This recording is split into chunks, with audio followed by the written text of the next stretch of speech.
টাকা, 20 টাকা, 1000, 2000, 10,000, 1 লাখ টাকা। কেউ কাউকে 10 কোটি টাকা দান করে না। কিন্তু এই যে আল্লাহু আকবার, এর অর্থ হচ্ছে আল্লাহ হচ্ছে বড়, আল্লাহ সবচেয়ে বড়। আল্লাহু আকবার অর্থ কি?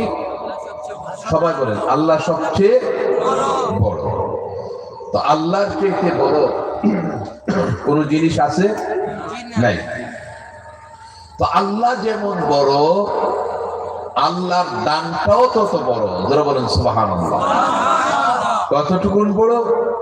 এই জমিন থেকে শুরু করে আকাশ পর্যন্ত গোটা পৃথিবীতে যতটুকুন ফাঁকা জায়গা আছে, কেউ যদি আল্লাহু আকবার একবার উচ্চারণ করে, আল্লাহ সমস্ত ফাঁকা জায়গাটুকুন নেক দ্বারা ভরপুর করে ওই বান্দার আমলনামায় দান করবে।